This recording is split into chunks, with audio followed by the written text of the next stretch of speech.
Hello everyone, welcome to Interpreting Tradition. It's rather late at night and I thought I would share some thoughts with you. Last night I heard that the Pope had been taken ill. First of all, that it was a regular checkup, then some newspapers said that he had actually had a heart attack. Now it seems that he's back to a regular checkup. Anyway, disconcerted me a little bit. I wish him well. It's at moments like this that we all sort of take stock of so many things. I'm feeling a little bit down, a little bit melancholy. Melancholy is not a bad word. It just means that you are sad. It's I think it has been supplanted by depression, but it's not the same thing. I have always considered that being sad is okay. Is life's up and down. Sometimes you're happy, something happened to you, and you're bubbly and ready to go, and sometimes you're sad. And what I have done throughout my life is, when I'm sad, I am sad, and so it will take a day or a few hours or 2 days, whatever it is, and I sort of accepted the body and the psychic and whatever it is that will come back. It's like when I have a cold, I just go to bed. My daughters tell me, when they have a cold, they immediately start taking things, this thing, that thing, and I say, just go to bed. Oh, mommy, you're such a peasant. Honestly, well, perhaps I am. I have been blessed with good health, so I've never even taken an aspirin in my life, so perhaps not all of us have the same constitution, I guess. I just go to bed and let my body deal with it. And when I am sad, which is the equivalent, I'm just sad, and the body or the mind or the soul will readjust itself, and as long as it takes. And I thought, I wanted to do a video because I want to keep, bringing a post every day, because some of you are good enough to follow me and to even subscribe, and I don't want to go for a week without doing it. Otherwise, I'll lose you. I'll miss you. So I thought, what can I talk about today? And I couldn't think of anything.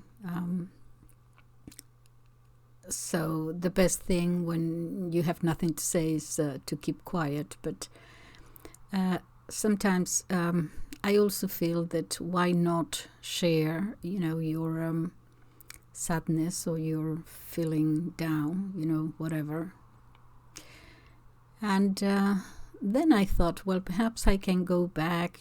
Sometimes I do a little chat about my orphanage days and so on, and just why don't I just go back and tell you a few stories? But they wouldn't match the way I'm feeling at the moment. So it would be sort of artificial, really. The only thing that came to my mind that I thought, well, yeah, I could actually feel comfortable sharing this. It sort of is, it fits to the way I'm feeling now. And that's a religious thing, a Catholic thing, but there you are. And going back to my good old orphanage days. I remember sometimes when we were all very little, and sometimes the nuns used to tell us to not just your relationship with God and so on. They would tell us about it, and they said, well, perhaps the fact that you go to Mass in the morning every day, is not enough. I mean, there you are in the chapel, is God himself, and they would put it in ways that we kids could understand. They would say things like, excuse me, they would say things like, there he is all day, waiting for someone to visit, but no, none of us has enough time to visit him, not even for 2 minutes. Oh no, we're all too busy playing and too busy running around, and there he is waiting and, and no one visits him, and so on. That visiting had an impact on us, because we understood visiting, because no one ever visited, really, So whenever there was an old grandmother who would come to visit, someone once a year or something, the word spread like wildfire. So-and-so is being visited. So-and-so, oh, really? Yes, so-and-so is being visited. We all knew. And there was a visiting room. And we would open the door ajar a little bit, and a bunch of us would be there watching, the visitor visiting the visitee. And it was quite an extraordinary thing. And so when the nun said, go and visit, the sacrament and so on there, we understood. So I would go, we would go, but in a childish way, so what I mean by a childish way is that I would go there and I would talk to Jesus there in the sacrament, and I would say, hello, Jesus, how are you today? Are you all right? Has anyone visited you yet? No? Oh, dear, well, don't worry. We do love you, It's just that, sometimes we forget. But we do love you, honestly. I'm going to sit here with you for a little while, okay? And then I would sit there, and sometimes I would tell him jokes. Whatever, I was just visiting, right? And then if the bell went, we had to go to lunch or to the lessons or whatever, then I would have to say goodbye. And I remember feeling sorry for him because I had to say goodbye. And I would say, okay, look, the bell has gone off and I have to leave, okay? But don't worry, don't cry, okay? Because I'm going to come back tomorrow.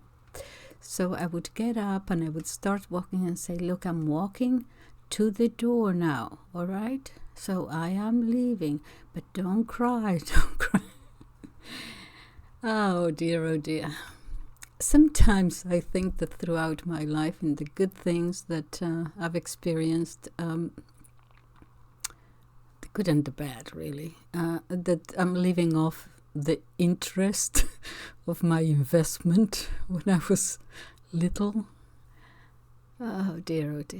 So anyway, so what I thought was that, sometimes I share with you some quotes from books that I have read, and throughout the years, whenever I read a book and a certain sentence or a paragraph or just a short sentence impacts me in some sort of way, I suppose it depends on what I'm feeling at that moment or what I'm going through in life, whatever, that it has a certain impact. I write the quote down. So today I thought, since I am feeling kind of a little bit down, melancholy, perhaps I'll go back to my quotes and all those notebooks I have. I read them from time to time and see if I can share a few with you.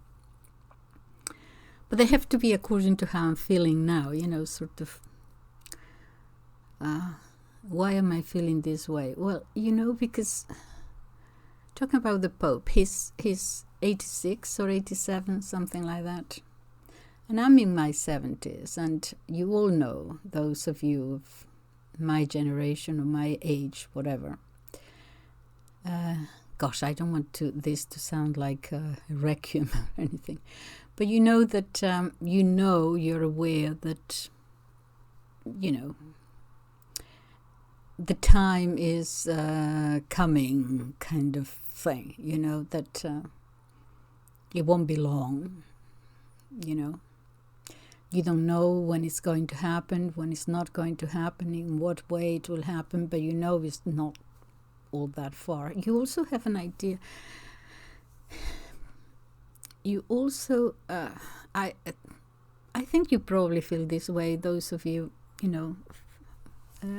more advanced stage, that you begin to look back and you think, where did it all go? Where did it go? Your life it's been short, hasn't it? It went so quickly.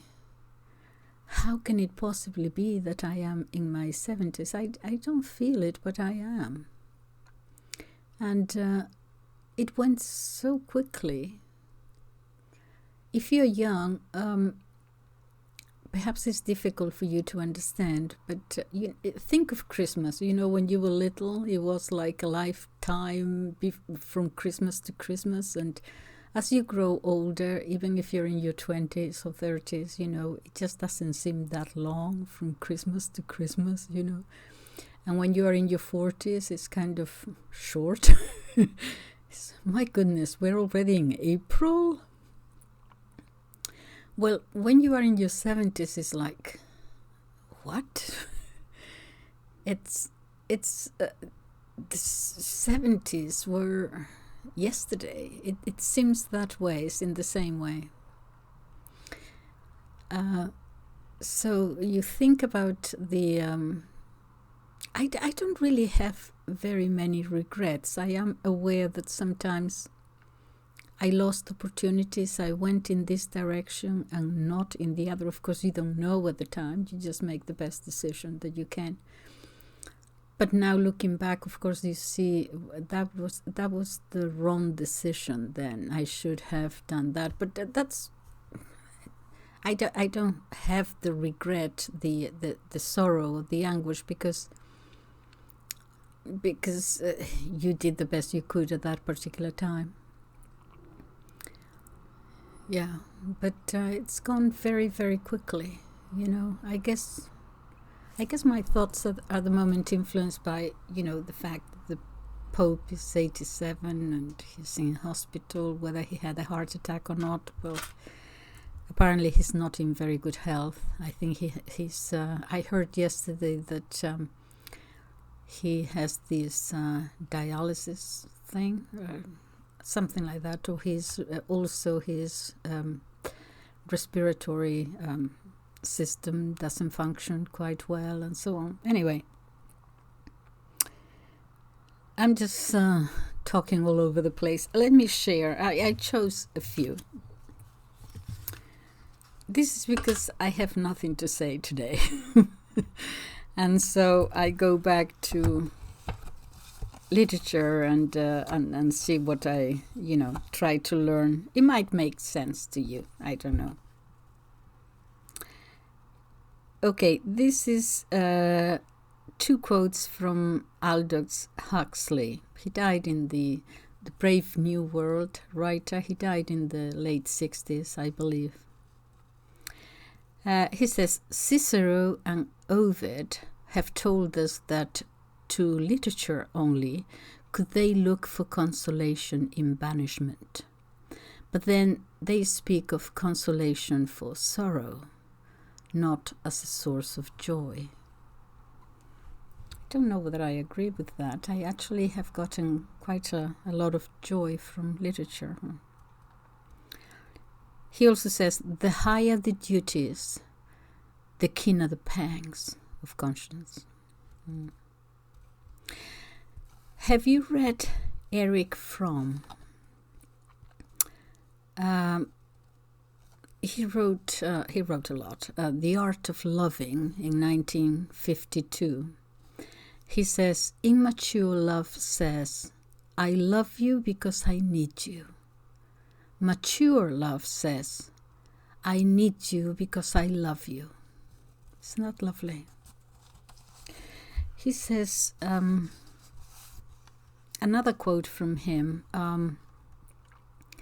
this is from 1955 in The Sane Society, chapter 9. He says, in the 19th century, the problem was that God was dead. In the 20th century, the problem is that man is dead. In the 19th century, inhumanity meant cruelty. In the 20th century, it means schizoid self-alienation. The danger of the past was that man became a slave. The danger of the future is that man will become a robot. Wow. I think that's true, actually.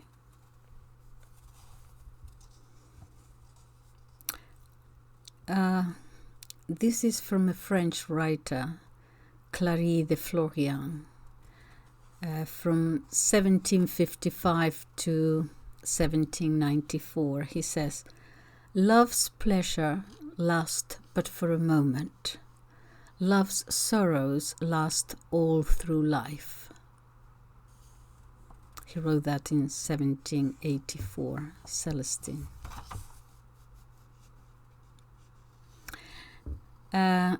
Everyone's favorite, Lord Halifax, 1633 to 1695. He says, it is in a disorderly government, as in a river, that the lightest things swim at the top. Malice is of a low stature, but it has very long arms. A very famous quote used in the justice system. Men are not hanged for stealing horses, but that horses may not be stolen. And this is a lovely one, I like this. When a knave is not punished, an honest man is laughed at. When a knave is not punished, an honest man is laughed at.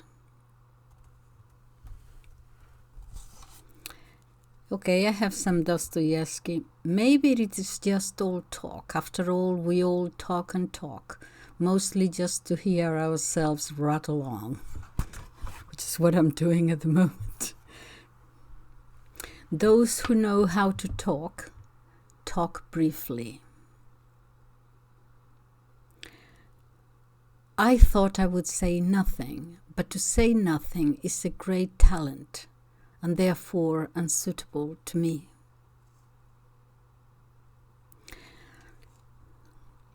About religion, there has never been people without religion. There has never been a people without religion, that is, without the concept of good and evil. Notice that he doesn't say between right and wrong. He goes deeper than that to a religious distinction, not just an intellectual one. So there has never been a people without religion, that is, without the concept of good and evil. Reason has never had the power of defining evil or good, or separating evil from good.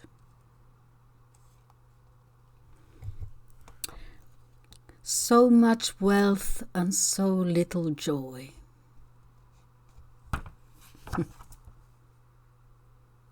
This is funny. I knew that, Mr. High School student, long before you were taught it.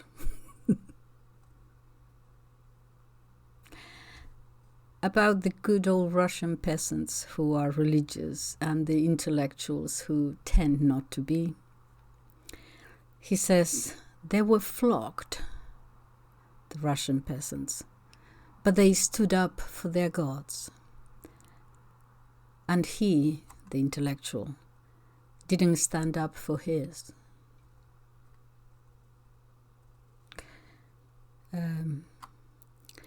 Again, the difference between, trust Dostoevsky to go into this, the difference between the believer who falls short, believes but imperfect, obviously, falling, and the atheist who doesn't believe. This is the way he puts it. If he believes, the believer who falls short, if he believes, then he doesn't really believe what he believes. But, the atheist, but if he doesn't believe, then he doesn't believe what he doesn't believe. I'll leave that to you to sort out. Anyway, okay, this is going to be a short one, and I thank you for your company, and hopefully tomorrow, if we don't have any further bad news, I will feel a little bit better. Thank you for your company, everyone, and thank you for following me. Please subscribe. I was trying today to look at some of my posts, and even I can't find them. They are there at the, I don't have thousands and thousands of followers or millions or anything. So you probably have to scroll down for half an hour. So if you subscribe, I would appreciate it. Thank you. Bye-bye. Have a good night.